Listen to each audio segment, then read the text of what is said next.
Բարի երեկո, եթերում Սուրանկյունն է, որի հավատամքը ճշմարտացիությունն է, արդարամտությունն ու անկողմնակալությունը։ Ես, Վայո Ղազարյանս ու գործընկերներս այդ չափանիշներով ենք փորձում հաղթել անօրինականությանը, ամենաթողությանն ու անհանդուրժողականությանը։ Հակառակ դեպքում չկա նպատակ, հետևաբար նաև գործունեություն։ Եթե 5 տարի առաջ բնակավայրերում ու հարող տարածքներում արջեր չէին հայտնվում, ապա անցյալ տարի այդ գիշատիչը հարձակվել էր Ռինդ գյուղի սարերում կանաչի հավաքող կանացից 2-ի վրա, որոնց տեղափոխել էին հիվանդանոց։ Միաժամանակ արջերի այգիներին պատճառած վնասների մասին հաղորդագրություններ էին ստացվում Արագածոտնից։ Այս տարի վնասների չափը աճել է, ընդգրկումը մեծացել։ Արդեն խոսում են Կոտայքում, Սյունիքում, Վայոց ձորում ու Արագածոտնում արջերի պատճառած վնասների մասին։ Երևույթը մեր երկրում նորություն է։ Մասնագետներն ասում են, որ այդ կենդանիները երբևէ նման ակտիվություն չեն ցուցաբերել։ Գուցե սարերում վնասել են հովիվներին ու հոտը, բայց գյուղ չեն իջել։ Որոշեցինք անդրադառնալ խնդրին, առավել ևս, որ Վայոց ձորում արջը հարձակվել է մարդու վրա։ Պարզեցինք, որ արջի դեմ պայքարելու որևէ հնարավորություն տրված չէ։ Կարմիր գրքում գրանցված լինելու փաստը կարծես դատավճիռ է մարդկանց համար։ Իդեպ, պարզաբանումների համար զանգահարեցինք բնապահպանության նախարարություն, որտեղից հենց այս հիմնավորմամբ էլ հրաժարվեցին հարցազրույցից, խոստովանելով, որ մարդկայնորեն որքան էլ հասկանան ինքնապաշտպանության ժամանակ արջ սպանողին, ի պաշտոնե չեն կարող արդարացնել։ Ուրեմն, ինչ անել, ինչպես տարիներ շարունակ գայլերի հարձակումներից տուժող մարդկանց փրկել արջերից։ Այժմ Շուշանիկ Միրզոյանի «Արջներ պակաս» տեսանյութը։ Գայլերի հարձակումները քիչ էին, հիմա էլ որոշ գյուղերում հաշվում են արջերի հասցրած վնասի չափը։ Գյուղը ինչքան եղուկա վնասատել։ Այնա քաղցր աշուն է, հենց ասունանումը ամբողջ շլորը դամբուլը գոլդենը, էտ ավտու։ Քարագլխում գյուղի վարչական սահմաններում արջը հարձակվել է Անասուն Արոտի տարած Էդիկ Սաֆարյանի վրա։ Գորա ձեռքից բռնեց ու բամփեց շպրտեց։ Մինչև հիմա կապուտ է, ես կլոր կապուտ է մեջքից։ Հենց ներկադրությամբ հարհատ կարգ։ Մեջքից մի մատը մտցրել աստե, եղուն գալը այսքան փոսա, մոտ մի սանտուշան փոսա։ Հարձակումները մարդկանց ու նրանց ունեցվածքի վրա հաճախակի են դառնում, սակայն պարզվում է արջ սպանելու իրավունք չկա։ Այդ կենդանին գրանցված է կարմիր գրքում։ Երբ մարդու վրա հարձակվում է գայլը, մարդն ունի ընտրություն՝ փախչել կամ սպանել։ Արջի պարագայում այդ ընտրությունից մարդը զրկված է։ Արջը պետության կողմից պահպանվող կենդանի է, այնպես որ մարդը կամ պետք է փախչի կամ սպասի, թե երբ է արջը իրեն սպանելու։ Արջին խփեցի 5 միլիոն դրամ։ Արջի թե հարձակվի ձեր վրա ինչ պետք է անել։ Տարեկան մեկին կվերացնի, գյուղը ժողովուրդը կպակասի։ Ոչինչ անցած տարի դատական այդ գործերը, մորթել են մի խոսքով, գաղտնի ձևով օգտագործել են, հետո դե բանը հասավ արդեն դիվան բաշխում։ Դատական գործ դրեցին դրա վրա։ Մարդը մահանար 100,000 դրամ, բայց եթե կենդանին մահանար 5 միլիոն։ Բնապահպանության նախարարությունում խորհուրդ են տալիս չգնալ այն վայրեր, որտեղ արջ են տեսել։ Իսկ ինչ անեն մարդիկ, եթե արջը նրանց այգի է մտել կամ ասենք արոտավայրում հարձակման ենթարկել։ Էդիկ Սաֆարյանը նշում է, իր գործով զբաղված քննիչներին մի բան է հետաքրքրել։ Ինչ եղավ, այդ արջը որտե փախավ, ոնց փախավ։ Արա այն ինչ խաբար, ես դրանից հետո 2 կիլոմետր եմ որ ասելու փորձող եկել եմ, հասել եմ, որ զանգեմ գյուղ, ինչ իմանաս, արջը ինչ եղավ, արջն էլ 250-300 կիլոանոց արջ։ Իբրե թե խորհրդատվություն էլի։ Այնց են ասում են, որ քան դիպի ազդանշան կանեք, ես իմ լուսեր կվառեք, որպեսզի փախնի։ Ասենք բա խփելու բան Չէ, իրավունք չունի, խփեցիք այսքան ուղղանք։ Ինչով է պայմանավորված արջերի ակտիվացումը եւ ինչպիսին կարող են լինել հետևանքները։ Կենդանիները ուղղակի մոտենում են մարդկանց ուրեմն տներին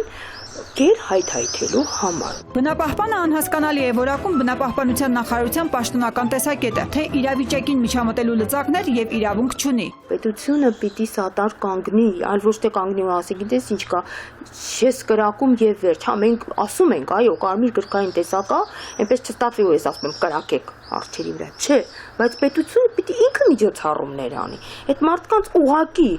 ռուսների ասած գալասլովնը չպիտի գնա ասի, գիտես չես կրակելու ու վերջ։ Այո, մարդը նաեւ պետքա կրակի, եթե ինքը դուրս է գալի դեմ արջին, բա ինչ անի։ Կասեք։ Գյուղի տեսուչ եկավ ըստե, քննություն էր վերցնում, ասեցի դե վերջ-վերջով պետք է էլ հսկողություն։ Հիմա մենք ժամ 8-ից հետո իրականում առանց թաքցնելու։ Մենք վախենում ենք հենց տուալետ եմ, դե գյուղի տուալետները տնից դուրս է։ Վախենում ենք, որ մենք մեր երեխեքին դուրս ուղարկենք։ 8-ից հետո սաղ լույսերը միացնում ենք մի քանի հոգով որ գնաս դուրս գաս։ Ասում եմ այդ արջը ինչքան խելացի է, գալիս է այն կողքի ձորի գյուղերը մեղրավտում, գալիս է ձեր գյուղ մարդավտում։ Նա խորհուրդ է տալիս ուսումնասիրել արջերի պահպանման եվրոպական ու ռուսական փորձը։ Ի դեպ, Ռուսաստանում է բնակվում Եվրոպայում հաշվառված արջերի մոտ 60%-ը։ Սովետական միության ժամանակ արջը այն տեսակն էր, որին լուրջ պետությունը պաշտպանում էր։ Նույնիսկ երբ որ արջերը ուրեմն հարձակվում էին գյուղական տնտեսությունների վրա, հիմա էլ թույլ չեն տալիս կրակել, այն ժամանակ էլ թույլ չէին տալիս կրակել, բայց ինչքանով որ ես եմ տեղեկացված, կային միջոցառումներ։ Շալարեր էին անցկացվում էլեկտրական, ուրեմն մի հսկա գործարան Տոմսկում, Ռուսաստանում 2014 թվականից հոկտեմբեր ամսի շատ հետաքրքիր մի ուրեմն աերոզոլ է արտադրում, որը կոչվում է անտիմեդվիժատնիկ։ Սա հումոր չի, սա իրական բան է, եթե մեր կառավարությունը, մեր նախապահպանության նախարարությունը հետաքրքիր, նույնիսկ կարող է գնել այդ աերոզոլները Ռուսաստանից։ Այնտեղ ուրեմն աերոզոլները բաժանվում են ուղղակի մարդկանց առանց գումարի։ Այն տարածքներում, որտեղ արջերի հարձակումները շատ են լինում եւ մարդիկ չեն կարող կրակել, սպանել կենդանուն, ուրեմն պաշտպանվում են այս աերոզոլներով։ Այս աերոզոլները որևէ վնաս կենդանուն չեն պատճառում։ Վերջը չի կարելի, վերջը հսկողություն է պետք, այտենց ինչքան կարելի է։ Դե գնա ուրեմն բեր ամբողջ այդ պահակային ծառայությանը,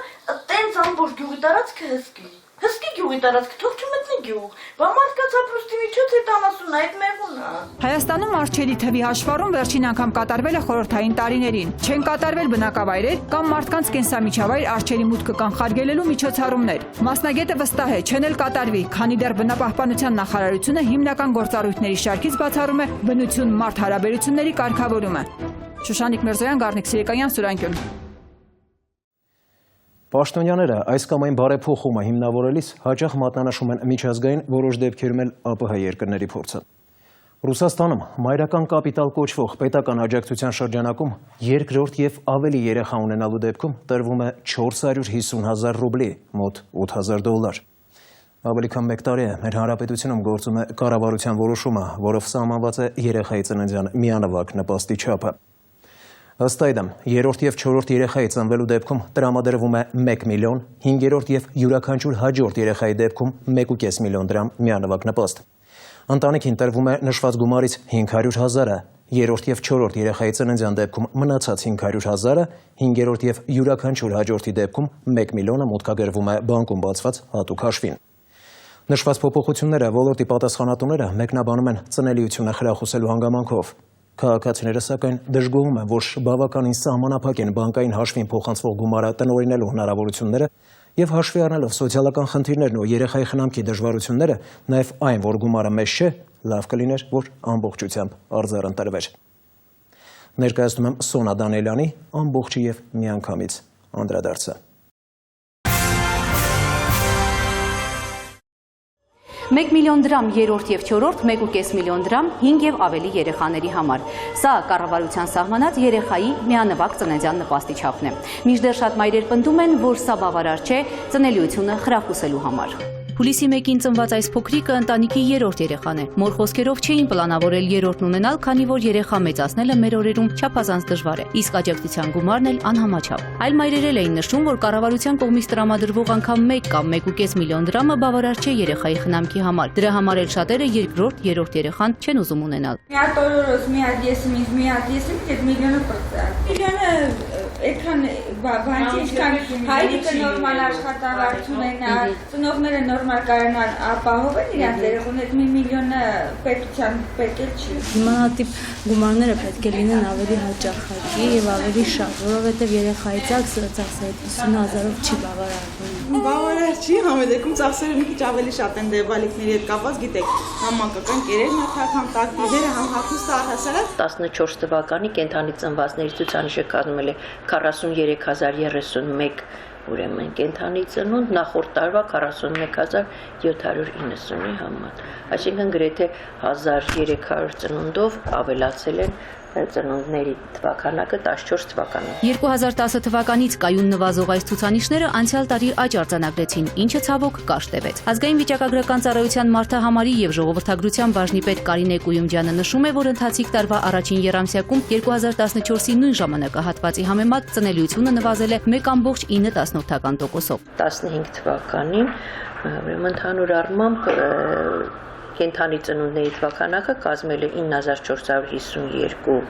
նորածին երեխա, նախորդ տարի եղել է 9637։ Զարմանալի է, քանի որ պատասխանատուները պնդում էին, որ երրորդ եւ հաջորդ երեխաների համար հատկացվող միլիոնները նպաստելու են ծնելիության աճին։ 2014-ին ներդրված համակարգով առաջին եւ երկրորդ երեխայի համար հատկացվում է 50,000, երրորդ եւ չորրորդին 1 միլիոն, իսկ հինգերորդ եւ հաջորդ երեխային 1.5 միլիոն դրամ։ Սակայն 1 եւ 1.5 միլիոնի դեպքում ամբողջ գումարը չի հատկացվում ծնողներին։ 1 միլիոնից կեսը, իսկ 1.5 միլիոնի 2/3-ը որպես ընտանեկան դրամագլուխ մնում է պետական աջակցության հաշիվներում այս 6 բանկերից մեկում ծնողի ընտրությամբ։ Առաջին երկրորդ երեխայի համար 50,000 դրամը դա ուղղակի զարմանալի գումար է, որովհետև երեխայի ծննդի պահին հենց նույն օրը այդ գումարը կարող է ծախսվել եւ վերջանալ։ Եթե 1 միլիոն դրամ բաժանենք ամիսների, դա նույնիսկ երեխայի 1 տարին մինչև լրանալը երեխայի բարեկեցիկ կյանքը ապահովելու համար նույնիսկ որևէ երաշխիք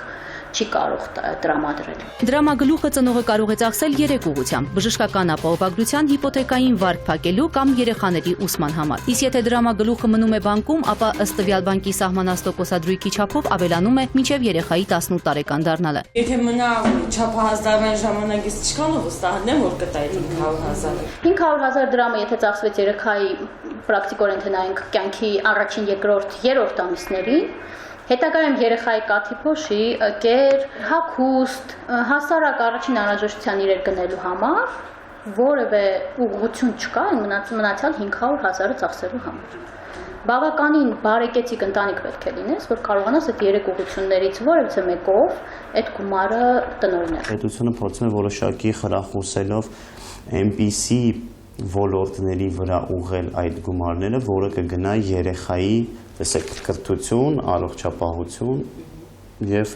ապրուստ, այսինքն հիպոթեկային վարկով։ Մարինեին հանդիպեցինք սոցիալական ապահովության պետական ծառայության կենտրոն 2 տարածքային բաժնում։ Տնակում ապրող կինը մոտ 20 օր առաջ է երրորդ երեխային լույս աշխարհ բերել։ Հիմա եկել էր երեխայի ծննդյան 1 միլիոն դրամի կանխիկ մասը 500,000-ը ստանալու։ Նշում է, որ հատկապես անապահովների համար իրատեսական չէ անկանխիկ մասից օգտվելը, քանի որ ոչ հիպոթեք կարող է վերցնել, ոչ բժշկական ապահովագրական պոլիս։ Իսկ ինչ եք պատրաստում անել այդ գումարը։ Այդ գումարը պատրաստում եմ կոպիտ ասած ամենքին քիչ, ասենք ինչ-որ կարենա պարտքերը վերադարձնեմ, որ հետո նորից ընթացքում կարենամ նիսա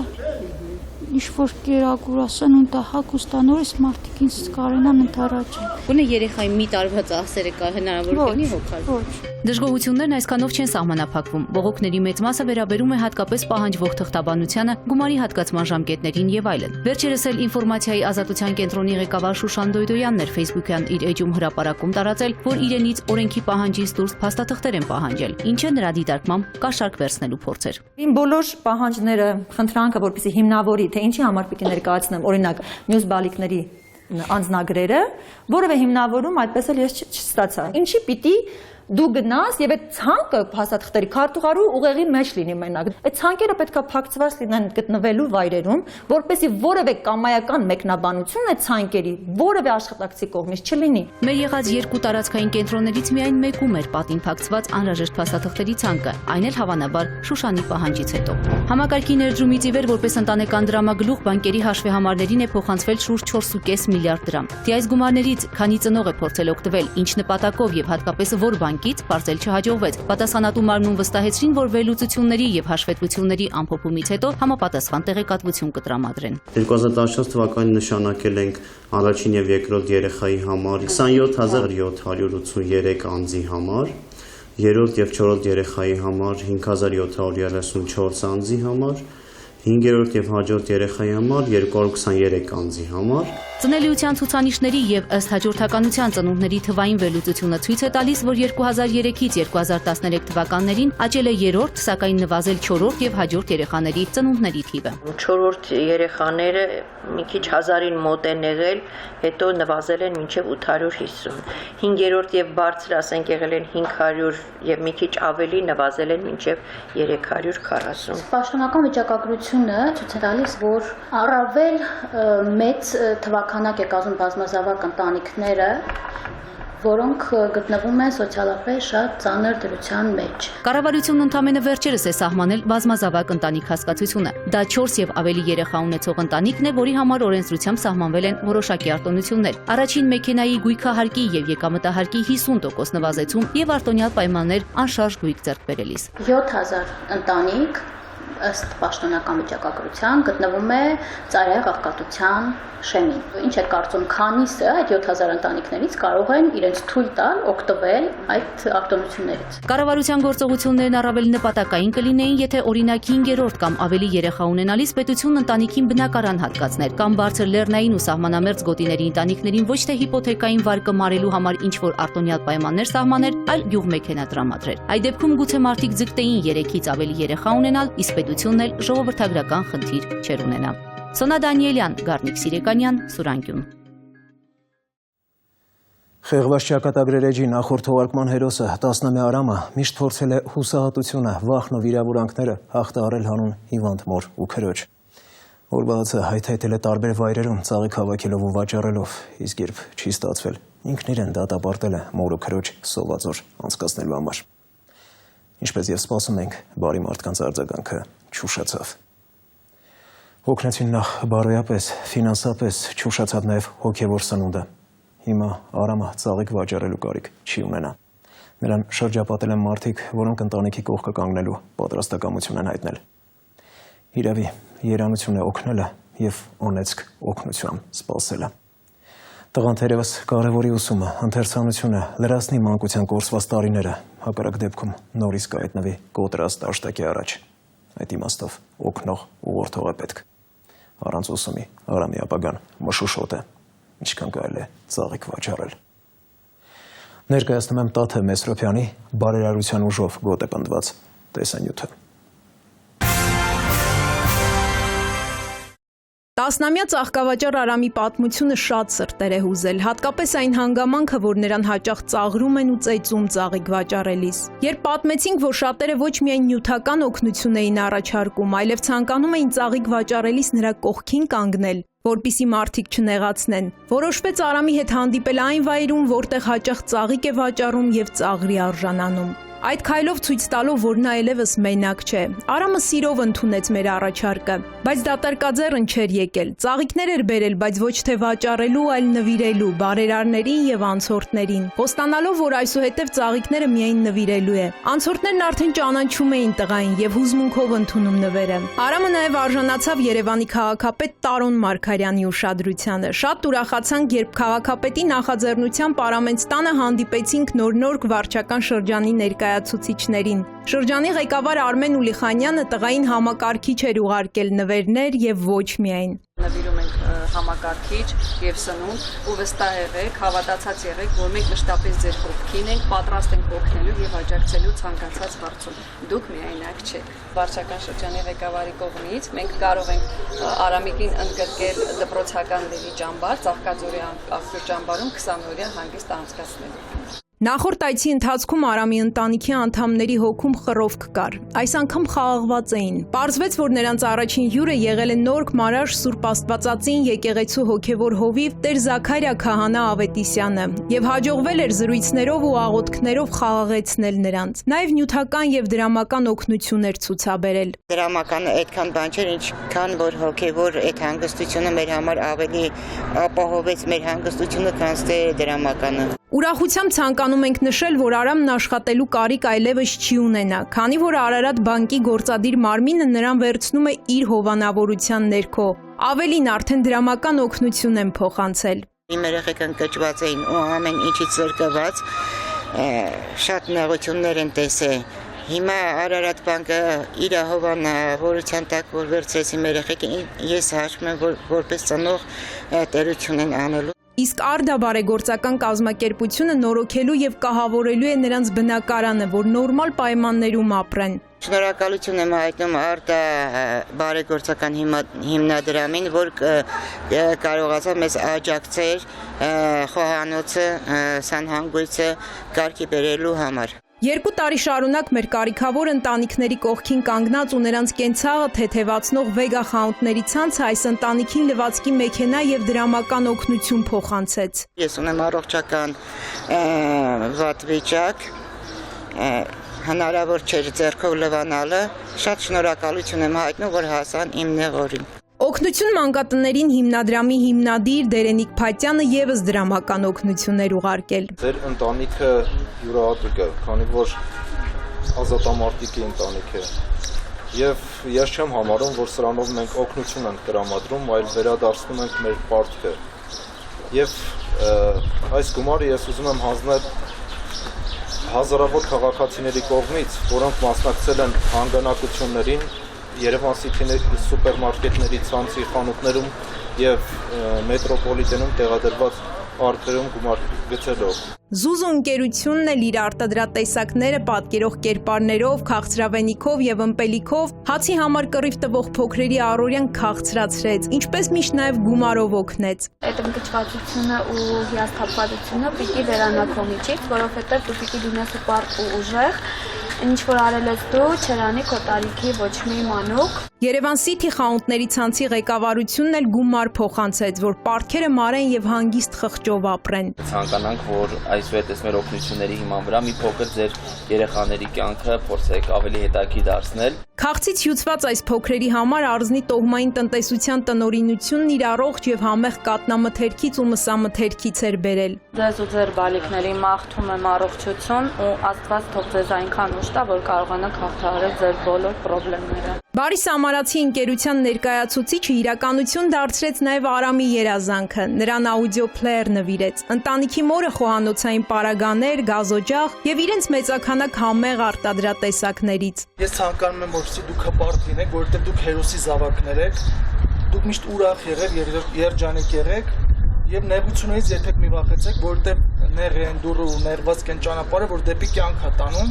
Ես խնդրում եմ, որ ձեր հույսը միշտ Աստծո վրա դնեք եւ ձեր կյանքում դուք միշտ հաջողություններ կունենաք։ Մուլտերի աշխարհ խանութների ցանցը Արամի եւ նրա քրոջ հանգիստը ճիշտ կազմակերպելու համար խաղեր, խաղալիքներ էր բերել եւ թանկարժեք հագուստ ու ոչ միայն։ Տեսնելով ձեր փոքրիկ տղայի ոչ այնքան մանկական հայացքը, որն ուղղված էր մեզ էկրանից, որոշեցինք արագ արձագանքել, հավատացեք, հրաշքներ իսկապես լինում են։ Ու ամենամեծ հրաշքը ձեր տղային սպասվում է իր ծննդյան օրը, քանզի մանկան մոլորակը հրավիրում է ձեր փոքրիկին իր ծննդյան տարեդարձը նշել մեզ հետ։ Համեցեք միայն ուրախ կլինենք։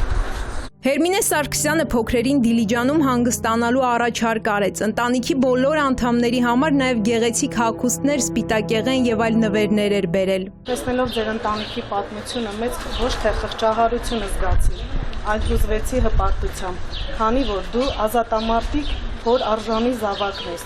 ու չես կոտրվում։ Չնայած դժվարության, բայց սեփական քրտինքով ես վաստակում քո ընտանիքի օրվա հացը։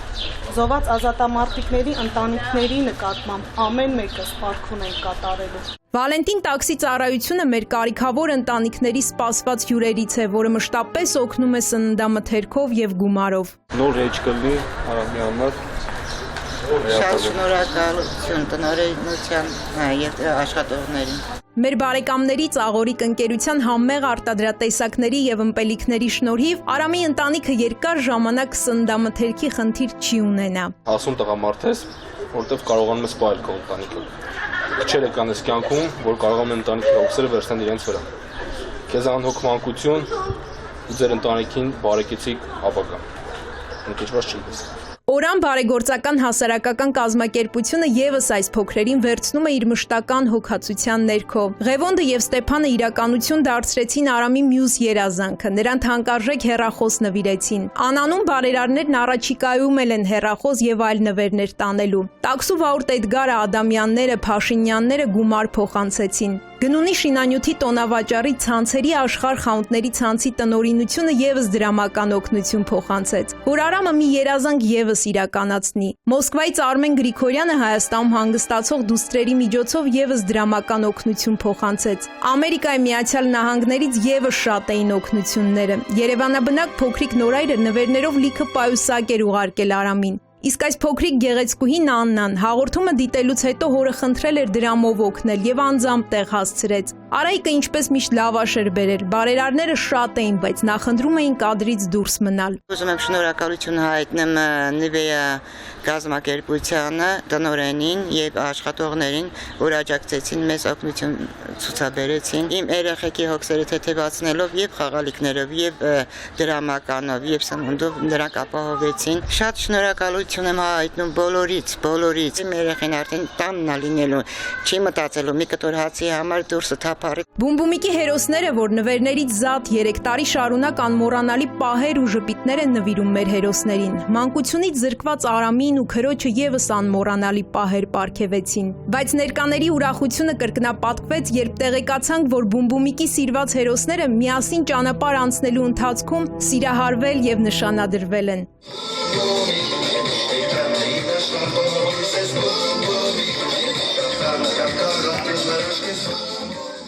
Ինչպես նշել էինք, մարդուն թուլացնող ամենամեծ փորձություններից մեկը քաղցն է։ Անգամ նոր ձևավորվող պտուղը քաղց է զգում ու լույս աշխարհ գալուն պես մոր կուրծքը փնտրում։ Ու հաճախ սոված ժամանակ փոքրի ձգտումը հաց վաստակելու հարցում ավելի մեծ է լինում, քան ծնողի, քանի որ նրանք քաղցին ավելի դժվար են դիմանում։ Քաղցն է, որ մարդուն երբեմն իջեցնում է եւ բարձրացնում։ Քաղցը հագեցնելու ճանապարհներին են մարդիկ հաճախ մոլորվում, փողոցը տուն դարձնում, ինչպես այս տղան, որ մոլորվել էր քաղցը հագեցնելու ճանապարհներին, բայց այս պատմությամբ քաղցը բարձրունքում կանգնածին էլ ավելի վեր բարձրացրեց ու քաղցի ճանապարհին մոլորված այս տղային տուն վերադարձրեց։ Տաթև Մեսրոպյան, Զորաբ Քարամյան, Սուրանկյուն։ Թողարկման երկրորդ հատվածում դիտեք։ Դրախտավայրը վերածվել է հրդեհավտանգ գոտու։ Սա ֆիտիլի պես բան է, նայեք։ Տանիքը օգտագործում են որպես յուրօրինակ խորովածանոց։ Կրակը մոխրացրել է ամբողջ տանիքը, անթույլատրելի որոշ բաներ նկատել են։ Այն հատվածում, ծախ հատվածում։ Վտանգավոր են մալուխների սխալ տեղադրումը։ Տես ընդեղ վարվել է, նայեք։ Կրակը կուլեր տվել տանիքը։ Տեսեցի, որ տունս վարվում։ Հայտաշեն է ոչ միայն տանիքի կոնստրուկցիան, այլև առաստաղը։ Այստեղ շատ ավելի վտանգավոր է, իհարկե։ Սխատարերը փակված են վերմակ դոշակով։ Հալված վիճակում է։ Մտածում ենք, թե ինչպես պետք է վաճառողին համոզի։ 12-ամյա տղան վերադառնում է ծխախոտը ձեռքին։ Խանութից դուրս է գալիս գարեջրի շիշը ձեռքին։ Տվին։ Մերժողները հաստատ հազվադեպ են։ Չարցեցին ում համար եմ տանում։ Այս պահանջը շրջանցելու համար նույնիսկ պատիժ է սահմանված։ Անչափահասների ողջ խմիչքների վաճառքն արգելվում է։ Սահմանափակում պարզվում է որևէ իրավական նորմով սահմանված չէ։ Այդպիսի նորմ չկա։ Ակնհայտ անչափահասին անարգել ներս են թողնում։ Խնդիրը նրանց բարոյականության տիրույթում է։ Չմնան այդ նշված վայրում։ Միջադեպերը տեղի անվտանգության ուժերի միջամտությամբ հաջողացնում են կոծկել։ Գրանցված այսօրվա վիճակում մենք այդպիսի դեպք չունենք։ Անցնող շաբաթ տարածքային կառավարման եւ արտակարգ իրավիճակների նախարարությունը հանրապետությունում հրդեհավտանգ իրավիճակի մասին հրատապ հաղորդագրություն տարածեց։ Ընդ որում, մանրամասն ներկայացնելով հրդեհների կանխման համար անհրաժեշտ պրոֆիլակտիկ միջոցառումները, որոնք պետք է իմանա յուրաքանչյուրը, եթե քիչ թե շատ մտահոգված է շրջակա միջավայրի պահպանմամբ։ Համոզված եմ, որ քչերն են տեղյակ հաղորդագրությանը։ Որն է համոզմունքից պատճառը, կհարցնեք դուք։ Շատ պարզ։ Վերջին մի քանի թողարկմամբ առանձին դրվագներով այդ հրատապ թեմային անդրադարձել ենք, զգոնության կոչ արել, սակայն հրդեհները ոչ միայն շարունակվում են, այլև հաճախակի անում։ Ասել է, թե մարդկանց ոչ միայն չի մտահոգում շրջակա միջավայրի ճակատագիրը, նրանք նույնիսկ չեն էլ մտահոգվում սեփական ճակատագրով։ Արմավիրի, Սյունիքի եւ Մայրաքաղաքի մի քանի անտարամերձ եւ խոտածածկ տարածքներում միայն վերջին տասնօրյակում խոշոր հրդեհի ավելի քան 50 օջախը ասվածի ապացույցն է։ Իդեպ նույն հաղորդագրության մեջ ասվում է, որ հրդեհների հիմնական պատճառը մարդն է։ Մտածում ենք, ինչ անել, ինչպես բացատրել, որ գիտակցվի այն վերահաս վտանգը, որը կարող է սպառնալ յուրաքանչյուրիս։ Ու ելքը կարծես գտանք։ Նախարարության հետ համաձայնությամբ համատեղ շրջայց կազմակերպեցինք Մայրաքաղաքի տարբեր համայնքներ, ուսումնասիրելով բազմաբնակարան շենքերի, հատկապես տանիքների վիճակը, քանի որ հենց դրանք են հիմնականում կրակի օջախը։ Հերթով թակեցինք բնակիչների դռները եւ հորդորեցինք պահպանել հակահրդեհային կանոնները։ Իդեպ, ուշագրամի տեղեկատվություն ստացանք, որը պետք է հուզի հատկապես Շենգավիթի ղեկավարությանը։ Այս համայնքում հրդեհների պատճառներից մեկն էլ առվի հունի փոփոխությունն է։ Նախարարության հետ համատեղ ակցիային գործուղել ենք Հերմինե Բաղդասարյանին։ Այժմ նրա «Մենք ենք մեր թշնամին» հետաքննությունը։ Երրորդ մանկական հիվանդանոցի եւ 27 դպրոցին հարակից թեքալանջերին գրեթե ամեն շաբաթ հրդեհի բռնկման կանչ է գրանցվում։ Բնությամբ հարուստ երբեմնի այս դրախտավայրը վերածվել է հրդեհավտանգ գոտու։ Ցանկացած երեխա առանց հասկանալ կարա մի հատ լուցկի սա ֆիտիլի պես բան նայեք, եթե ստեղ մի հատ լուցկի գցեն,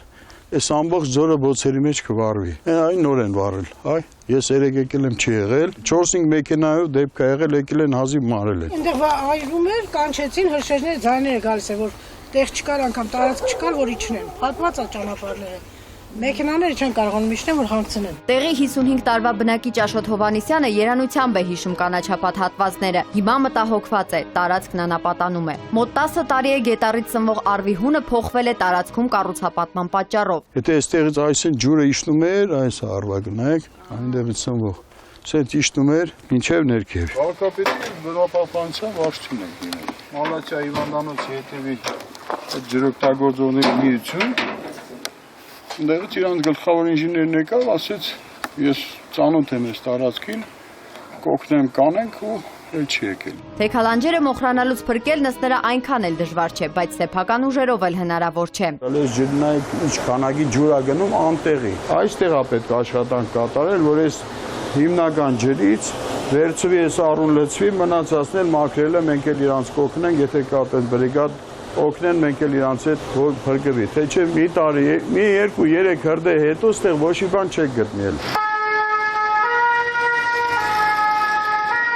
Այս սեզոնին շարունակում են ոչ միայն չորացած խոտերի այրման, այլև շենքերի տանիքներում հրդեհի կանչերը։ Նաև այն պատճառով, որ հայկական սովորության համաձայն շատերը տանիքը օգտագործում են որպես յուրօրինակ խորովածանոց։ Дедушка, Жана, где-то пожар. Ой, какие невнимательные люди. Гражданин, я. Что у вас здесь происходит? Շաշլիկ делаем с внуком։ Նմանատիպ դեպքեր շատ են եղել, որ անտեղի մարտական հաշվարկներ են ուղարկել, տեսել ենք, որ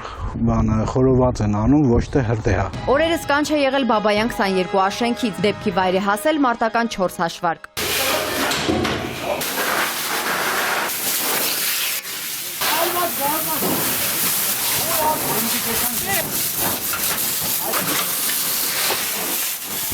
Բացել լուկը։ Այնտեղը տեսնում եմ կրակ։ Ուխը լցվել էր տուն, այն սենյակից խոտը գալիս էր, հետո հարևանուհիները մացի շենքից զանգել ասել։ Բաբայան 22 աշենքի տանիքն է։ Ինչպես երևում է, այստեղ կրակը մոխրացրել է ամբողջ տանիքը եւ շատ հնարավոր է ձեռքի մեկ հպումով տանիքը ամբողջովին փուլ գա։ Ըստ նախնական տվյալների հրդեհի բռնկման պատճառը մարդկային գործոնն է եղել։ Վտանգ կա իհարկե, պետք է մասնագետները գան գնահատեն եւ այս ամբողջ տանիքը պետք է ինձ թվում է փոխվի։ Իհարկե հրդեհի առաջացման բուն պատճառը դեռ պարզ չէ, բայց մասնագետներն այստեղ անթույլատրելի որոշ բաներ նկատել են։ Քանի որ կա ջրի համար նախատեսված տարաբակ, որտեղ այն հատվածում է, ցախ հատվածում, հա, որը ինքը ինչ-որ նյութերով փաթեթավորված էր, որը կարա ասենք ավելի շուտ այրվի։ Այս կողմն է հիմնական ջերմությունը, էսա է օջախը, քայքայվածությունից երևում է ավելի շատ քայքայված այս մասն է, որտեղ էս տեսնում եք փայտը ածխացել է ու բաժանվել է իրարից։ Տանիքներում պետք է պահպանվեն հրդեհային անվտանգության կանոնները, որոնք հիմնականում անտեսվում են։ Ահա վառօրինակ ինքնաշեն կառույց։ Սրանով են իրականացնում զոդման աշխատանքները, հենց այստեղ գծված էր ինքը։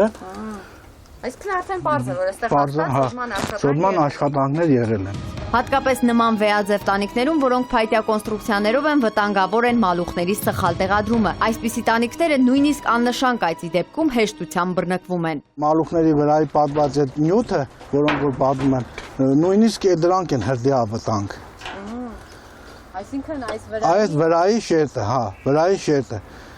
Տես ընդեղ վարվել է, նայ ընդեղ վարվել է, իրավունք չունի, իրավունք չունի այդ կանը այտենց վարվում։ Շուկայում կա նմանատիպ մալուխներ, որոնք որ կրակից չեն բռնկվում։ Արտակարգ իրավիճակների նախարարության մասնագետների հետ շարունակում ենք ստուգումները Երևանի բազմաբնակարան շենքերի տանիքներում։ Արդյոք պահպանվում են հրդեհային անվտանգության կանոնները։ Թբիլիսյան խճուղի 4 շենքի տանիքն արդեն նորոգվում է։ Այստեղ էլ վերջերս կրակը կուլ էր տվել տանիքը այն նորոգել փորձող վարպետի անփութության պատճառով։ Իրանս գուշացի ասի վարպետ ջանս գուշ մնա հանգարց տունը պաժար չտար։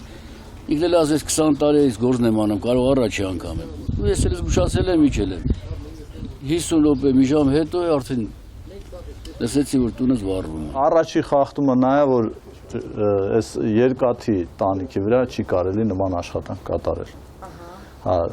դրանք կատարում են բիտոնյա տանիքների վրա, հիմնականում որ ջերմություն շատ չվերցնի արևից։ Վարպետը անվտանգության կանոնները չի ապահովել, աշխատանքները կատարելուց մոտը չի եղել,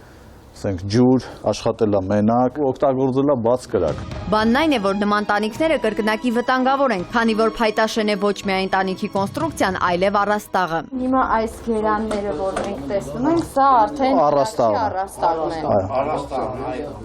Այսինքն այստեղ շատ ավելի վտանգավոր է, իհարկե, եթե սա էլ կպներ արդեն ամբողջ շենքը կայրվեր եւ շատ հնարավոր էր որ չենք խուսափի մարդկային զոհերից, քանի որ հրդեհաշիժման աշխատանքները մենք սկսել ենք, բայց մարդիկ դեռ գտնվում են տանը։ Հրդեհից փրկելու եւ ավելի անվտանգ դարձնելու համար պետք է գոնե տարին մեկ անգամ գերանները պատվեն հատուկ նյութով։ Որ փայտա, ինձ շատ շուտ բռնկվող, շուտ այրվող փայտա, պետք է նմանատիպ միջոցառումներ իրականացվեն, որ աստված չանի հրդեհի դեպքում ինքը գոնե ուշ զարգանա ջերմությունը, ուշ կրակյանը մինչև հրշեջների տեղ հասնեն։ Սա էլ բարձրահարկ շենքի հարթ տանիք է։ Հայությունը միանգամից զգացվում է։ Ծխատարերը փակված են վերմակ դոշակով։ Երևում է, որ տանիքը, ինչպես ասում են, տիրություն անող ունի, բայց ավելորդ զգուշությունն այս դեպքում չի խանգարի։ Շոկ եղանակներին ինքը ինչպես տեսնում եք հալված վիճակում է եւ բաց կրակ չի թույլատրվում օգտագործել տանիքում ընդհանրապես ասենք զոդման աշխատանք դա կլինի խորովածի ասենք այն բաները որ խորոված են անում բան այդ նմանատիպ բաներ չի թույլատրվում։ Իսկ ծխելը։ Բաներ ծխելը առավել եւս ընդհանրապես չի կարելի։ Նույնպես ապակե տարաներ ամառվա ժամանակ չի կարելի, քանի որ խոշորացուցի հատկություն է ստանում եւ որ հալվեց ջուր է դառնում ինքը հոսելու է գնա պատժես լցվելու է աշճանավանդակներով ներքև։ Էդի մեր հրդեհաշիժման համար խոչընդոտ է հանդիսանում արդեն, որ հրշեջները չեն կարողանալու բարձրանալ կատարեն հրդեհաշիժման աշխատանքներ։ Ահա եւ ինքնաշեն խորդանոցները, որտեղ պահվում են նաեւ դյուրավառ, հին ու անպիտան իրեր։ Ի վերջո երբ պետք է հասկանանք, որ տանիքը ավելորդ իրերի պահոց ու հանգստի գոտի չէ։ Հերմինե Բաղդասարյան, Գառնիկ Սիրեկանյան, Սուրանկյուն։ Մինչև 18 տարեկաններին արգելվում է։ Այս գրառումը կհանդիպես այս կամ այն ոլորտին առնչվող օրենքներում։ Երկե մի բան է գրել, մեկ էլ կիրառել։ Մշտապես ահազանգեր ենք ստանում քաղաքացիներից, հատկապես ծնողներից, որ չնայած օրենքի սահմանափակումներին, խանութներում ու կրպակներում շարունակում են անչափահասներին ծխախոտ կամ ոգելից խմիչք վաճառել։ Նախորդ տարվա հետազոտությունից պարզվել է, որ 18 տարին չլրացած անձանց ծխախոտ չվաճառելու եւ առողջության վրա ծխախոտի բացասական ազդեցության վերաբերյալ տեղեկատվական ցուցանակը փակցված է եղել Երևանի միայն 34% վաճառակետերում։ Ծխախոտի իրացման, սպառման եւ օգտագործման սահմանափակումների մասին օրենքով 18 տարեկանից ցածր արտաքին տեսք ունեցող քաղաքացիներին պարտավոր են ծխախոտ չվաճառել։ Վաճառքը թույլատրելի է միայն անձը հաստատող փաստաթղթի ներկայացմամբ։ Այդպես է թե ոչ կիմանա քիչ անց, փաստն այն է, որ եթե անչափահասը առօրյա ծխող չէ, ապա մեծ է հավանականությունը, որ ընդհանրապես չի ծխի։ Նույն սահմանափակումները վերաբերում են նաև ոգելից խմիչքների վաճառքին։ Անդրադառնալու ենք նաև անչափահասների հետ կապված մեկ այլ խնդրի՝ ժամանցի վայրեր, հատկապես գիշերային ակումբներ նրանց մուտքին, որի վերաբերյալ նույնպես ահազանգեր ենք ստանում։ Սա առավել քան վտանգավոր է այն իմաստով, որ հենց գիշերային ակումբներում, ինչպես նաև այսպես կոչված կուպեներում են տեղի ունենում այն դեպքերը, որոնք հաճախ ճակատագրական են լինում։ Իրականությունը պարզելու նպատակով ոչ միայն զրուցեցինք ոստիկանության գնդապետի հետ, այլև կազմակերպեցինք յուրօրինակ թամաշա։ Մանրամասներն ու արդյունքները Նելի Հարությունյանի 18+-ի անսահմանափակությունը հետաքննությունում։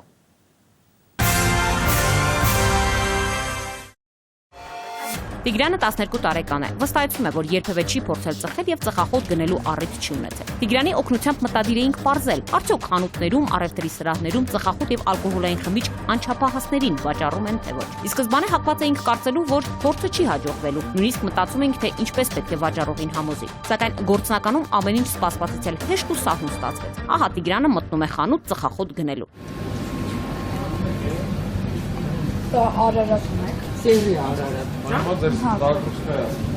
Ընդամենը 2 րոպե անց 12-ամյա տղան վերադառնում է ծխախոտը ձեռքին։ Մեկ այլ խանութից մեր հերոսը կփորձի ալկոհոլ գնել։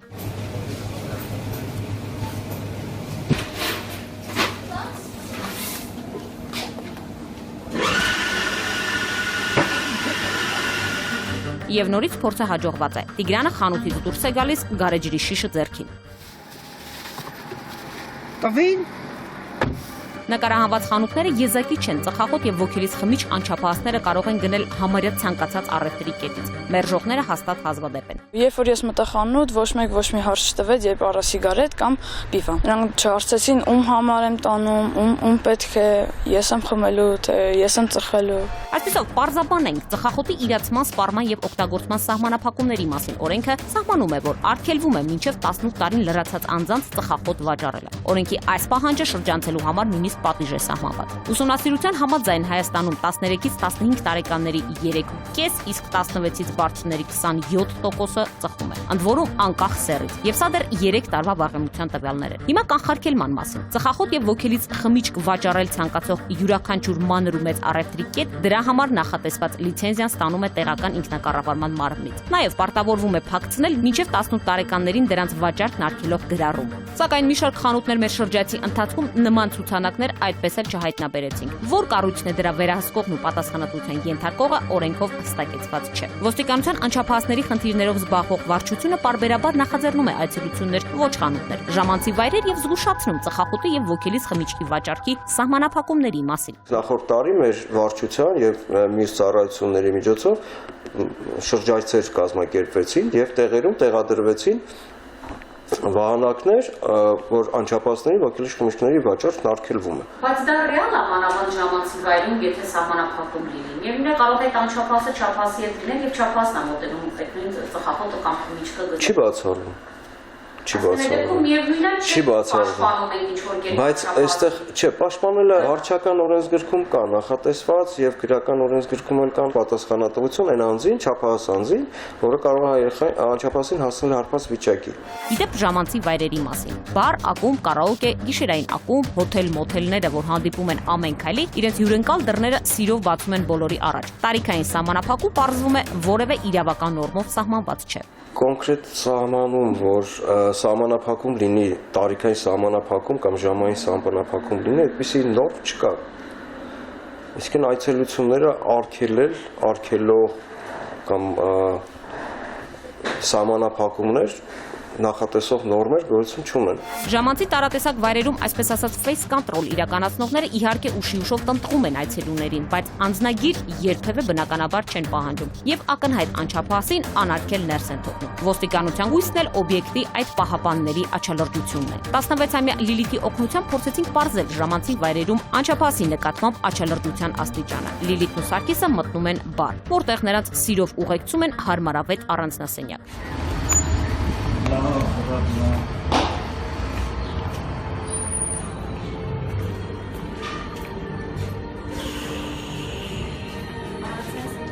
Բարդ ես նազր կուպեք, ազեր։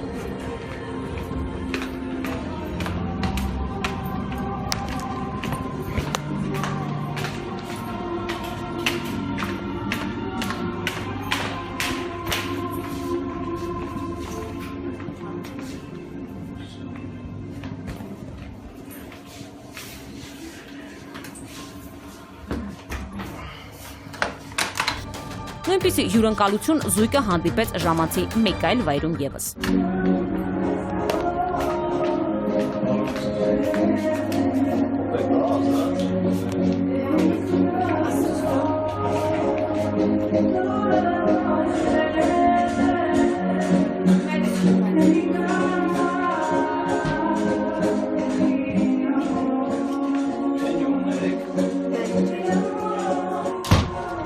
Արդեն կեսգիշերին մոտ մեր հերոսուհին փորձեց մենակ մտնել ակումբ, կրկին անարգել։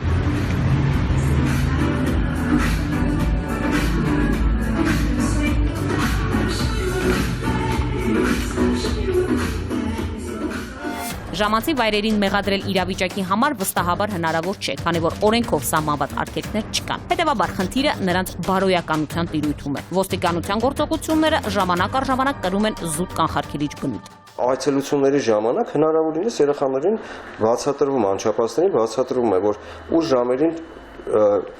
չմնան այդ նշված վայրում։ Այն մնացած աշխատանքները, որ ոստիկանությունը իրականացնում է կանխարգելիչ բնույթի,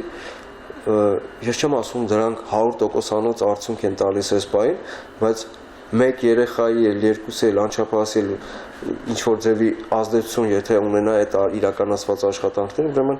կա արդյունք։ Այս տարի ոստիկանությունում չի արձանագրվել ժամանցի կամ նմանատիպ այլ վայրում անչափահասի նկատմամբ բռնության որևէ դեպք։ Սա իհարկե հուսադրող կարելի է համարել փոքրիկ վերապահումով։ Գրանցված այսօրվա վիճակում մենք այդպիսի դեպքեր չունենք։ Ամփոփագրերով կարող ավելի շատ դեպքեր լինեն, որոնք ասենք չի հասնում քրեական գործերի նյութերով, դրանք կարող են մերժվել տարբեր պատճառաբանությունով եւ ասենք ինֆորմացիոն կենտրոնում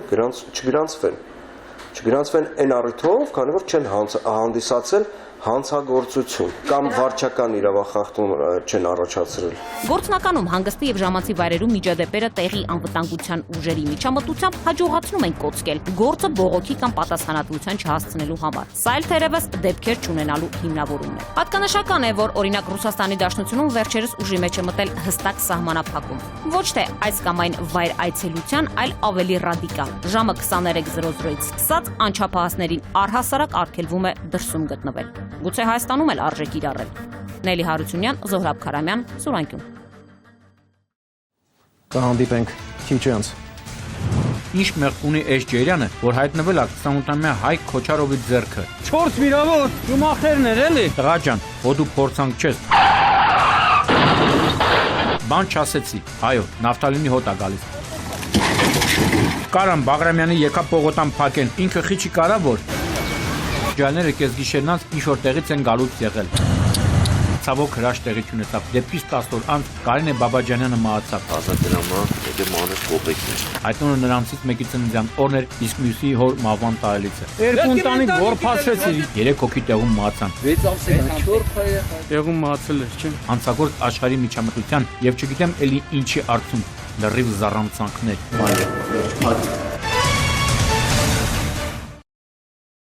Այն, ինչ տեղի ունեցավ հունիսի 30-ին Հանրապետական հիվանդանոցի ծննդատանը, եւս մեկ անգամ ստիպում է ճշգրտել, խմբագրել ազատ խոսքի նկատմամբ մեր պատկերացումները։ Ընտանեկան ողբերգություն, որը էլեկտրոնային որոշ լրատվամիջոցներ, էժանագին միավորներ հավաքելու նպատակով վերածեցին շոուի իրենց երևակայության արգասիքները ներկայացնելով որպես ճշմարտություն։ Երիտասարդ ընտանիք, որը քանդվեց մի քանի րոպեում, երբ ամուսինը կրակել էր 2 օր առաջ ծննդաբերած կնոջը, ապա ինքնասպան եղել։ Ավելորդ եմ համարում ասել, թե ինչպես են դեպքը ներկայացրել որոշ կայքեր, իրենց դարակազմիկ վերլուծություններով ընտանիքի անդամներին դավաճ են դարձրել, մեր չեմ շարունակի։ Միայն ասեմ, որ գործը հասել է նրան, որ անգամ քննչական կոմիտեն դեպքի շարժառիթների վերաբերյալ համացանցային վերլուծությունների հերքման տեսանյութ պատրաստեց, խնդրելով զերծ մնալ ուրիշի անձնական կյանքի վերաբերյալ չճշտված տեղեկություններ հրապարակելուց։ Մի արա ուրիշին այն, ինչ չես ուզի, որ քեզ անեն։ Ավետարանական այս ճշմարտությունը միշտ էլ արդիական է։ Առողջություն ենք մաղթում վիրավոր կնոջը, որի մոտ ըստ բժիշկների դրական դինամիկա կա։ Զուգահեռ պայքարում են նաև նորածնի կյանքի համար, որը ինչպես տեղեկացանք անհաս է ծնվել նաև ներ արգանդային թոքաբորբով։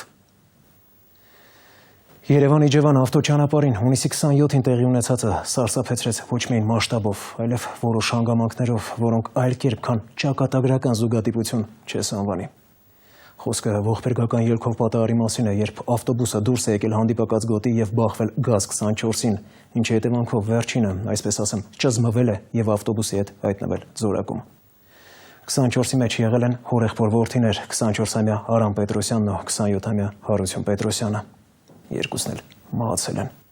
Ընդ որում, նույն օրը նրանցից մեկի ծննդյան, մյուսի հոր մահվան տարելիցն է եղել։ Պարզեցինք էլ ավելի սարսափելի փաստ։ Նույն վայրում մի քանի տարի առաջ ավտովթարից զոհվել է այս վթարի մեղավորի ավտոբուսի վարորդ 37-ամյա Հովհաննես Պետրոսյանի հարազատ եղբայրը։ Հովանեսը մեր տեղեկություններով քննիչին հայտնել է, թե ամեն անգամ նշված վայրով անցնելիս հիշում է եղբորը, հուզվում, այդ պատճառով կորցնում է զգոնությունը, ինչն այս անգամ դարձավ ողբերգական վթարի պատճառ։ Ասել է, թե եղբոր ողբերգությունը վերապրելիս ակամա դարձել է 2 երիտասարդի մահվան մեղավոր։ Ցավակցում ենք մահացածների հարազատներին։ Շաբաթվա քրեական քրոնիկոնը, դժբախտ պատահարներն ու ավտովթարները Գագիկ Շամչյանի երբ կործանում է հիշողությունը տեսանյութում։ Ժողովուրդ ջան, այն որ անընդհատ ասվում է, թե հանգստյան սեզոնը պետք է նենց անցնել, որ հիշողության մեջ պայծառ ու գունեղ երանգներով տպվի, մտածում են, թե դուռը ճռում են էլի, բայց տենց մտածողները, ինչպես ցույց է տալիս փորձը, վերջնարդյունքում ցավոք քթները գետնովն են տալիս։ Միայն անցնող մի քանի օրում մի քանի անգամ չափչփեցի Երևան-Սևան ճանապարհը, որպեսզի ֆիքսեմ, թե ով ինչ օին բազությունը արել։ Սկսեմ մի քանի կարևոր ասել կուրիոզ վթարներից, որոնք լուսաբանման ընթացքում չգիտեի, լալ թե ծիծաղել։ Հեսա կոմպակտ ու արագընթաց BMW-ն, ասացեք խնդրեմ, ինչ մեղք ունի այս Ջերյանը, որ հայտնվել է 28-ամյա Հայկ Քոչարովի ձեռքը։ Ոչ միայն հայտնվել է, այլև ձեռքը կրակն անգել։ Տունը շինվածը ամենայն հավանականությամբ հենց Սևանից վերադառնալիս է եղել, երբ հյուսիսային ավտոկայանի հարևանությամբ դուրս է եկել հանդիպակաց երթևեկելի գոտի ու կողաշրջվել։ Այս չի փախում բինզիլը։ Այսինքն մի վիրավոր է, վարորդը։ 4 վիրավոր Շումախերն էր էլի։ Էդ էլ հեչ։ Բախման հետևանքով վնասել է ճանապարհի բաժանարար գոտում գտնվող ռոռոկման ջրի փականը, ասա այդ ձախորդ փանոց։ Այդ եկա ճամփի վրա ուրիշ տեղ չգտար։ Հավաքվածները կատակում են, թե Քոչարովը իրականում մտածել է բոլոր վարորդների մասին ու ժամանակից շուտ վարդավառ է կազմակերպել այդ տապին վարորդներին փոքր ինչ հովացնելու նպատակով։ Զգույշ թրջվում ես։ Քոչարովն ու նրա երկու ուղևորները մարմնական թեթև վնասվածքներով տեղափոխվել էին հիվանդանոց, բայց ուշագրավն այն էր, որ երկուսն էլ հանդիսանում են ժամկետային զինծառայող, ինչը շատերի մոտ հարց էր առաջացնում։ Արդյոք ինքնակամ չեն լքել զորամասը։ Այդ հարցերին իհարկե կպատասխանի նախաքննությունը, սակայն իմ տեղեկություններով նման բան չկա։ Որ ասում էի դնեն նախ փագողա։ Տենց էլ մի բան չհասկացա, ինչպես կարելի է հարթ ու ոչ հագեցած երթևեկության պայմաններում այսօր ընկնել։ Ստեղ են ասում, տղա ջան, հո դու փորձանք չես, փորձանք է, բա ինչա, գիտեք կադրերը եւ ինքներդ դատեք։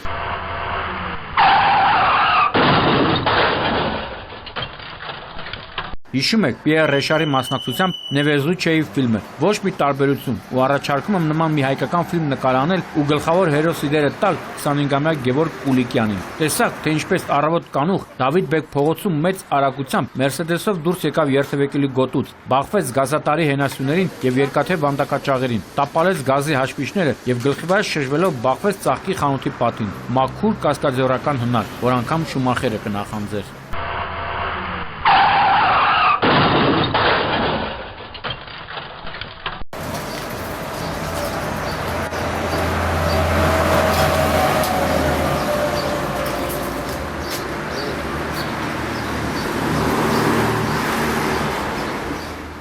Գիտեք, էլ ինչ հանգամանքներից ելնելով նրա տեխնատությունը առաջարկեցի գլխավոր դերի համար, քանի որ նշածս ֆիլմի գլխավոր հերոսի օրինակով վերջինս նույնպես ողջ մնաց։ Ավելին, եթե Ռիշարի հերոսը հայտնվեց հիվանդանոցում, ապա Գևորգի նման ճակատագրի չի սպառնում։ Ողջ, առողջ, բախտը մասել է, բախտ։ Տենց է էլի, մարդ կամ բախտ անենում կամ ուղեղ։ Երկու երնեք միտեղ չի լինում։ Հուսան գոնե կասկո արած կլինի, որ մեծ էլ ապան փոխհատուցի ծաղկի խանութի կրած վնասը։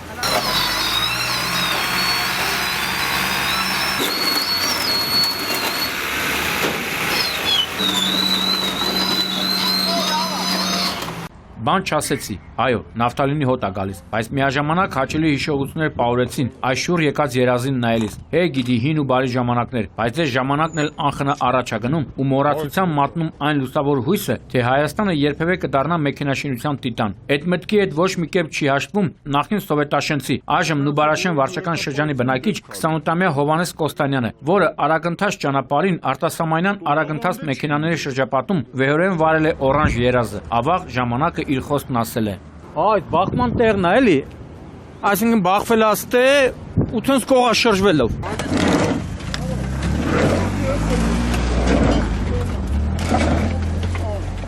Դեպքը տեղի ունեցել Երևան-Սևան-Իջևան ճանապարհին, երբ Կոստանյանը հին ու բարի երազիկով դուրս է եկել ճանապարհի երթվեկելու գոտուց, բախվել կամրջի երկաթե հատվածին եւ կողաշրջվել։ Ուշագրավը հետո էր։ Նախ Կոստանյանը թեստ դրայվով ապացուցեց, որ նախկիների տեխնիկական պարամետրերին պետք չէ անուն կպցնել եւ նույնիսկ այս վիճակից կարելի է դուրս գալ մինիմալ ֆիզիկական ու բարոյական կորուստներով։ Եվ հետո նոստալգիայով ապրողի բախտը պարզում է դեմից վազում է։ Քանի որ վթարի պահին այստեղում անցնելիս է եղել Երևանի Սուրբ Գրիգոր Լուսավորիչ բժշկական կենտրոնի շտաբօգնության մեքենան, որն էլ չսպասելով Սևանից եկող բուժ բրիգադին հայկական Տիտանի մեջ գտնվողներին տեղափոխել է Սուրբ Գրիգոր Լուսավորիչ բժշկական կենտրոն։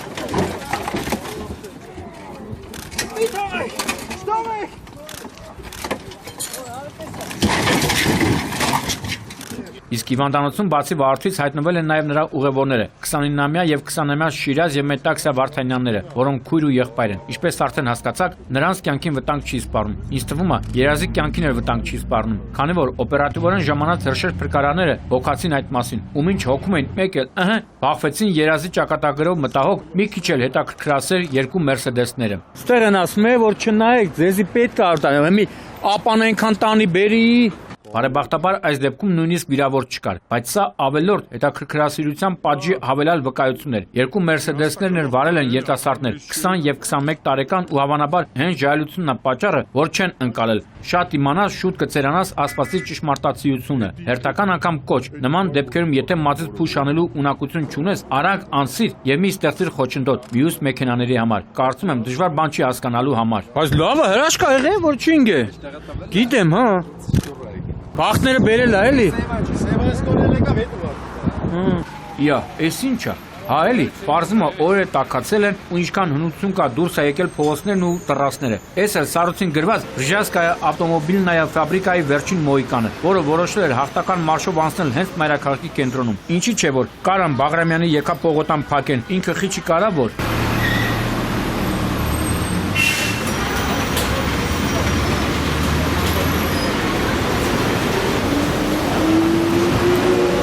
Մաշտոց եւ Մոսկովյան փողոցների խաչմերուկն է։ 60-ամյա Գագիկ Փարոյանը ռաֆով դուրս է եկել երթվեկելու գոտուց դեպի մայթ, բախվել մեկ այլ մեքենայի, իսկ հետո վրաերթի ենթարկել հետիոտնին, 41-ամյա Զարուհի Հովանեսյանին, որից հետո էլ բախվել ծառին։ Թե վարորդին, թե հետիոտնին տեղափոխեցին հիվանդանոց։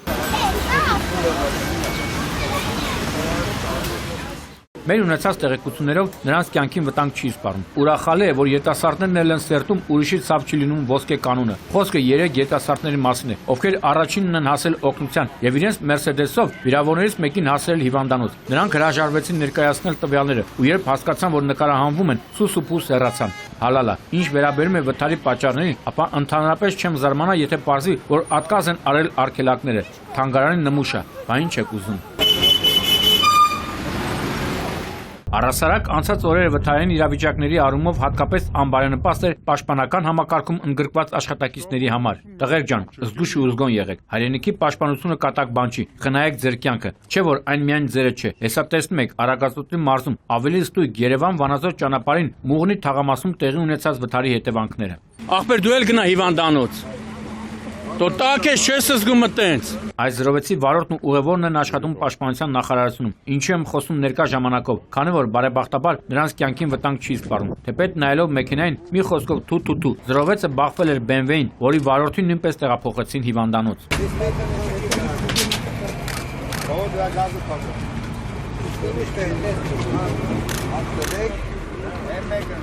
Վիրավորներին առաջին պահից օգնություն են ցուցաբերել քաղաքացիները, ինչպես նաև ոստիկանության աշտարակի բաժնի ծառայողները, աշտարակի ոստիկանապետ Արմեն Մելոյանի եւ անչափահասների գործերով բաժանմունքի պետի գլխավորությամբ։ Մի խոսքով, վթարը բարեբախտաբար ողբերգական ավարտ չունեցավ, բայց լրացուցիչ զգոնությունը, հատկապես զինվորականության շրջանում, չի խանգարի։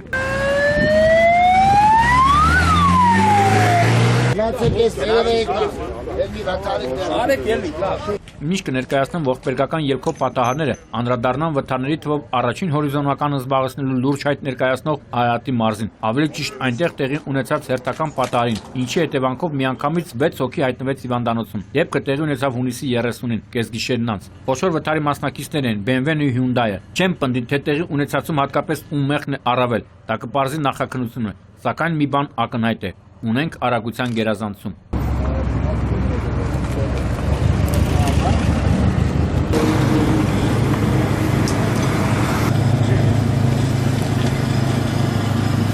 հենց այդ հանգամանքն է։ Ու թերևս Hyundai վարորդի նոր անչափահասության տարիքը բոլորելն է պատճառը, որ հիվանդանոց այդքան մարդ տարվեց։ Ընդ որում 18-ամյա Անդրանիկ Անդրեսյանի Hyundai-ում գտնված 3 ուղևորներից 2-ը եղել են 17 տարեկան, իսկ մեկը նրա հասակակից է։ Ասել է, թե չի բացառվում, որ ջահելները կեսգիշերն անց ինչ-որ տեղից են գալուց եղել։ Մի բան էլ է ակնհայտ. օպերատիվ բոլոր ծառայությունները գտնվել են բարձրության վրա եւ ոչ միայն նրանք, այլև քաղաքացիները ու վթարի վայրի հարևանությամբ գործող գազալցակայանի աշխատակիցները։ Հենց նրանց ակտիվ միջամտության արդյունքում է հնարավոր եղել 6 վիրավորին դուրս բերել մեքենայից եւ օպերատիվորեն ժամանած Արտաշատի հիվանդանոցի բուժանձնակազմի ու ճանապարհային ոստիկանության երկրորդ սպայական գումարտակի առաջին վաշտի աշխատակիցների օգնությամբ հասցնել հիվանդանոց։ Իսկ հրշեջ փրկարանները դադարեցրին մեքենաների գազի արտահոսքը եւ կատարեցին ճանապարհի լվացման աշխատանքներ։ Կեցցեն բոլորը, իսկ վիրավորներին շուտապույտ ապաքինում։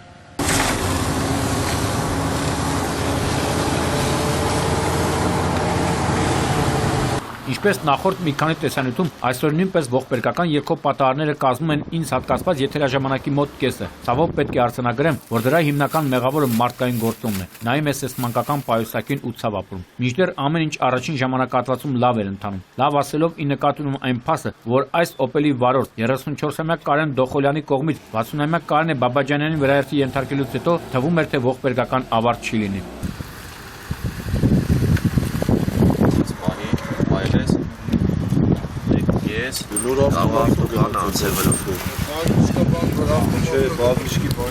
Հույս ենք փայփայում, թեպետ մեքենայի դիմապակու գետնին թափված այս կտորները վկայում են, որ հետիոտնը ուժեղ հարված է ստացել։ Վարորդը փախուստի չէր դիմել, օգնել էր, որպեսզի վրայերթի ենթարկվածը օպերատիվորեն դեպքի վայր ժամանած շտաբօգնության մեքենայով տեղափոխվի հիվանդանոց, ու այդպես մի քանի օր հույսով սպասում ենք։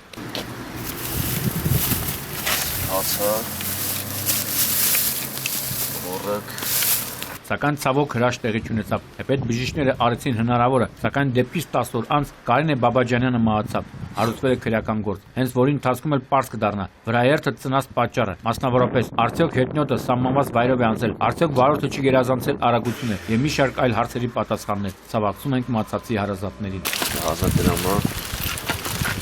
եկե մանր կոպեկներ։ Նկատել եք, որ տեսանյութերում գոնե մի երկու դեպքի մասով կարմիր թելով անցնում է ճակատագրի գործոնը։ Հենց դա է էական դեր խաղացել Երևան-Իջևան ճանապարհի 71-րդ կիլոմետրի հատվածում տեղի ունեցած խոշոր վթարում, որը խլեց երկու երիտասարդի Հարություն Պետրոսյանի եւ Արա Պետրոսյանի կյանքերը։ Երկու ընտանիք որփացրեցին։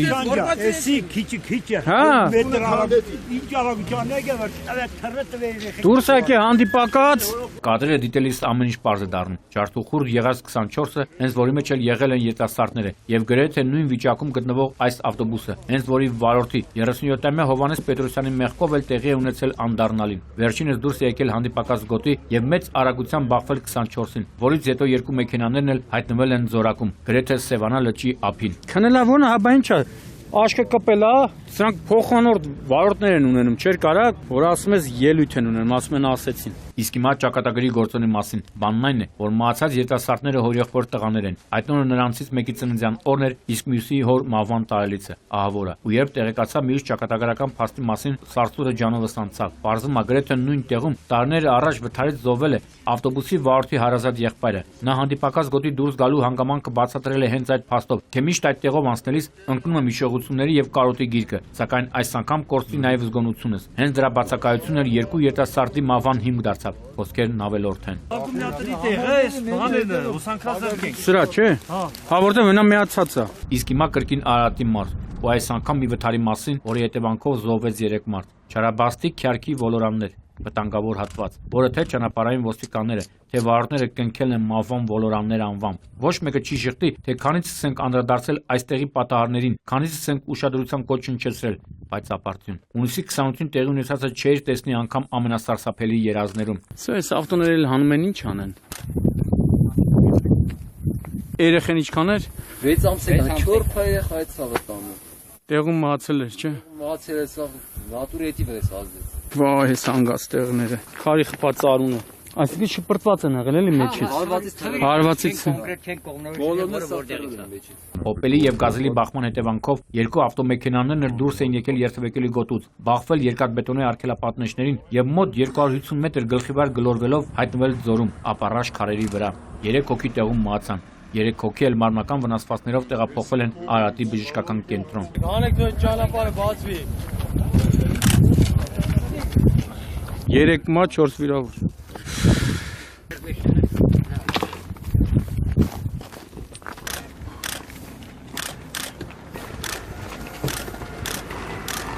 Samanın kaşı yaşa. Samanın kaşı. Այստեղ տեղին է շնորհակալություն հայտնել նաև Քաջարանի բուժանձնակազմին, որի փոխտնօրենը 3 աշխատակիցների հետ այդտեղով անցնելիս են եղել, երբ նկատել են վթարը, կատարել են անհրաժեշտ բոլոր գործողությունները, որից հետո արդեն հիվանդների առողջական խնդիրներով զբաղվել են Արարատի բժշկական կենտրոնի բուժանձնակազմը։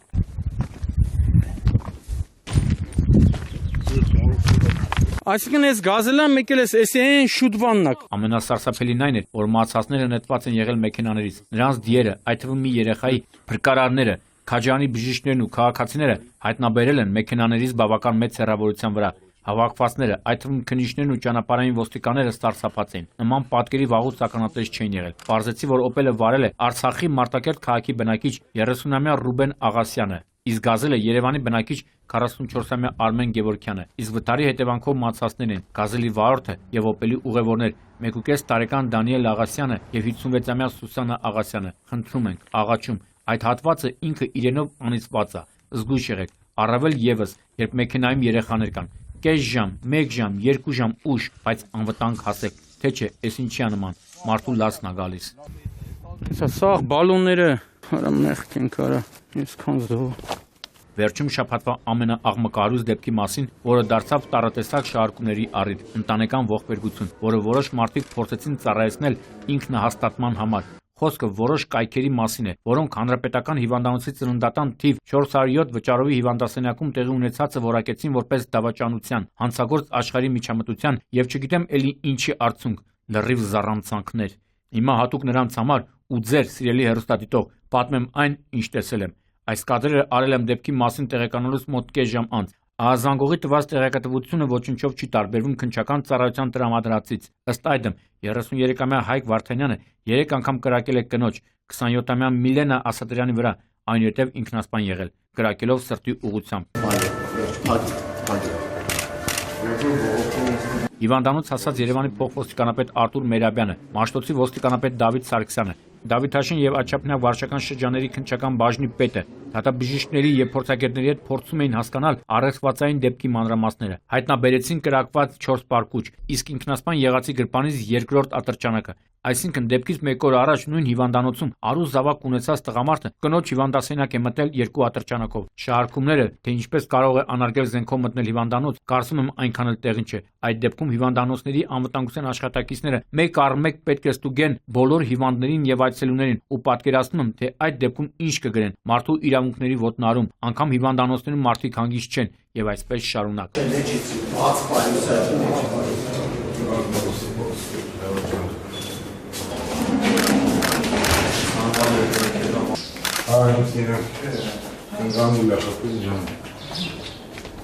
Հերասու դիահերձարան եք, չէ՞ տանում։ Պարզեցի նաև, որ ինքնասպան եղածը ապրում էր Դավիթաշենում, իսկ կինը Արարատի մարզից էր։ Կինը վիրավորվել էր մարմնի տարբեր հատվածներից, այդ թվում պարանոցից։ Կրակոցներից անմիջապես հետո նրան տեղափոխել են վիրահատարան եւ կատարել անհրաժեշտ միջամտություն։ Վիրահատական ողջ գործողությունները ղեկավարել է անձամբ առողջապահության նախարար Արմեն Մուրադյանը։ Դատելով այն հանգամանքից, որ դեպքից արդեն մի քանի օր է անցել, կարելի է եզրակացնել, որ բժշկական միջամտությունը տվել է անհրաժեշտ արդյունքը ու հուսանք, որ նրա կյանքին այլևս վտանգ չի սպառնում։ Զուգահեռ ամեն ջանք գործադրում են թերքաշ եւ ներարգանդային թոքաբորբ ախտանիշներով ծնված երեխայի կյանքը փրկելու ուղղությամբ։ Իսկ ողբերգական այս հանելուկի պատասխանները կարծում եմ կգտնեն կարճ ժամանակում հարուցված քրեական գործի եւ այդ համատեքստում մի շարք փորձակնությունների արդյունքում։ Ինչու եմ ասում հանելուկ, քանի որ կործանված այս ընտանիքի հարևանների պատմածով նրանք հաշտ ու համերաշխ են ապրել եւ վիճաբանության դեպքեր չեն նկատվել։ Աստված պահպանի ողջերին։ Գագիկ Շամշան, Սուրանկյուն։ Այսքանը ուղղամիտ լինենք, ճիշտ ապրենք եւ պաշտպանենք ճշմարտությունը։ Մենք ուխտում ենք միշտ դեպի լույս։ Կհանդիպենք հուլիսի 12-ին ժամը 22-ին։ Աստված պահապան բոլորիս։